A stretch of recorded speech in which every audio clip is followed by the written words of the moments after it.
Hi friends, నేను ఇప్పుడు మీకు ఏం చూపిపోతా అంటే చేసి అడిగాను ఎలంద వడియం రేగి వడియాలు సూపరాக ఉంది ఫ్రెండ్స్. హైదరాబాద్లో పండ్లు పావు కేజీ తీసుకుని వచ్చినాయి 60 రూపీస్ అనేసి. 1/4 తీయంగా ఉండనేసి స్వీట్గా ఉండ తినేసి 3/4 ఎలంద వడియం మరి కొడుతుని అదే మీతోడంతా షేర్ చేస్తాను అనేసి పండుని నీళ్ళు వేసి కడిగేసి ఆ కాడలంతా ఎత్తేసి పిరికి చూడ దాంట్లో పురుగులు ఉందేమంట మంచిదంతా తనిగా ఎత్తి పెడకుండా దాన్ని ఇది మరి రోగట్ల ఒక పావు కేజీ 3/4 ఉండని చెప్పింది కదా ఫ్రెండ్స్. దాంట్లో వచ్చి ఈ స్పూన్లదా 1/4 టీ స్పూన్ వచ్చి మనం జీలకర్ర వేసుకోవాలి. 1 టీ స్పూనే ఉన్న బెల్లం వేసి ఉంటుంది. దీంట్లో పచ్చిమిరపకాయ ముద్ద ఎత్తుంటుంది 1 స్పూన్.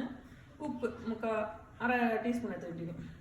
అంటే కొల్ల తీవుగా ఉండ అంతా వేసి ఫస్ట్ ఒక 10 కుమ్మాన కుమ్ముగొండ అనగా ఎలంద పండుని వేసి రేగి పండుని వేసి నస్స కుమ్ముగొండ కుమ్మి ఇది మరి స్పూన్లో ఎత్తి పెట్టేద్దాం ఫ్రెండ్స్. నా పేపర్లో వచ్చి నూనె చరం వేసినాయి మనం ఎత్తేని రావాలంట అంత అలాగే ఉండదు మరి ఎండిపోను. దీన్ని వచ్చి 3-4 దినం ఎండలో పెట్టి బాటలో స్టోర్ చేసి పెట్టకుండా ఎత్తిపెట్టండి అంటే మన సీజన్ లేనప్పుడు తినేనని అప్పును. ఇది రేట్కి వచ్చి కొంచెం ఈ పక్క ఎండ అంటే తిప్పి వేసి 4 గంటల మంచి ఎండలో పెడితేమంట మనకు ఎలంద వడియం రేగి వడియాలు రెడీ. పుల్ల నసును ఫ్రెండ్స్, ఇమ్యూనిటీ పవర్ అంతా ఉంది దీంట్లో. పుల్ల నసుని టేస్ట్ ఉండ ఎంజాయ్ చేయండి. Thank you. దీంట్లో కరింపాకు వేసింటాం అదే లేదు మనకి ఇది వేసుకోవచ్చు. పెరుగాయ ఉంటాను ఎంజీ ఇంకా అది వేసి కుమ్మవచ్చు. నేనే ఫస్ట్ టైం ఇప్పుడు చేసాను.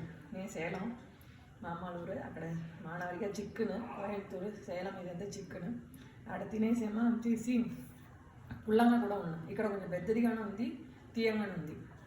దాని నుంచి మనం పోయి మీద అనేసి మిక్సీలోనే వేయవచ్చు. మన ఇష్టం నా ఫ్రెండ్స్. ఇక్కడ ముంబై నుంచి చిక్కా నేను last time 3 years fast 3 years అక్కడ ఉంటుంది. అక్కడ నుంచి చిక్కా చేసాను 3 రాళ్ళ. ఇప్పుడుదా ఫస్ట్ టైం చేశాను నేనే. అదే మీతో షేర్ చేస్తాను. Thank you friends.